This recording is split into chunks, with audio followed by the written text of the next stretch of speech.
అధికారం ఎవ్వడికి శాశ్వతం కాదు. ప్రభుత్వాలు వస్తుంటాయి పోతుంటాయి. ఆ ప్రభుత్వంలో ఉన్నప్పుడు ఆ నాయకుడు ఎంత మంచి పని చేసిండు, ప్రజలకు ఏం మేలు చేసిండు, విద్యార్థులకు ఏం మేలు చేసిండు, మా అక్క చెల్లెళ్ళకు మా తల్లులకు ఏం చేసిండని మీకు నెల 2500 ఇస్తా అని చెప్పిండు. మహాలక్ష్మి కింద 2500 వస్తున్నాయమ్మా. ఫ్రీ బస్ అని పెట్టిండు. మీ ఇంట్లో ఉండేటువంటి మగోళ్ళకేమో డబుల్ టికెట్. కాబట్టి ఇవన్నీ కార్యక్రమాలు జరుగుతున్నాయి మన కళ్ళ ముంగటనే, మనం అన్నీ చూస్తున్నాం. మీకు అందరికీ కోరుకునేది ఒకటే, తెలంగాణ రాష్ట్రానికి ఎప్పటికైనా గులాబీ జెండానే కేసీఆర్ గారే శ్రీరామ రక్ష అనేటువంటి విషయాన్ని మీరు గుర్తుపెట్టుకోవాల్సినటువంటి అవసరం ఉందని చెప్పి నేను ఈ సందర్భంగా తెలియజేస్తూ ఉన్నాను. మాట్లాడుతుర్రు, గట్టిగా మాట్లాడుతుర్రు, పోలీసులు పెడుతుర్రు, ఇష్టం ఉన్నట్టు రౌడీజం చేస్తుర్రు. సరే, ఎవరికి శాశ్వతం కాదు. రౌడీజం గుండాయిజం మనకు కూడా తెలిసిందే కదా. తెలంగాణ ఉద్యమ పోరాటంలో అనేకమైనటువంటి పోరాటాలు చేసి కేసులతోని జైల్లోకి పోయినటువంటి పార్టీ కదా ఇది. కాబట్టి దేనికి భయపడవలసినటువంటి అవసరం లేదు.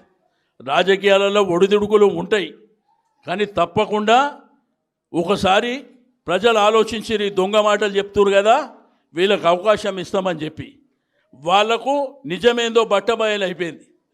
తిరిగి కేసీఆర్ గారు వస్తే 15-20 సంవత్సరాల వరకు తిరిగి ఈ రాష్ట్రంలోనే గులాబీ జెండా ఉంటుందనేటువంటి విషయాన్ని మనం గుర్తుపెట్టుకోవాల్సినటువంటి అవసరం ఉంది. ఒక రాష్ట్రాన్ని సాధించినటువంటి నాయకుడు, ఒక రాష్ట్రాన్ని పరిపాలన చేసినటువంటి నాయకుడు, నా రైతు బాగుండాలి, నా అక్క చెల్లె బాగుండాలి, నా తమ్ముళ్ళు బాగుండాలి, ప్రజలు బాగుండాలని నిరంతరం శ్రమ చేసినటువంటి నాయకుని పట్టుకొని, అంత వయసున్నటువంటి నాయకుని పట్టుకొని ఈ నీచమైనటువంటి భాష మన కళ్ళారా చూస్తున్నాం. ఈ విధమైనటువంటి భాషని ఈరోజు మనం మొన్న ముఖ్యమంత్రి గారు హార్వర్డ్ యూనివర్సిటీకి పోయిండంట. ఎక్కడ? అమెరికాలో. హార్వర్డ్ యూనివర్సిటీకి నేను వచ్చిన తర్వాత ఏం మాట్లాడిండో చూసారు. అందరం ఏమనుకున్నాం, ఈయన యూనివర్సిటీ పోయి వచ్చిండు కదా, కొంత పద్ధతి మారుతుందేమో, భాష మారుతుందేమో. వచ్చిన తెల్లారే షురూ చేసాడు.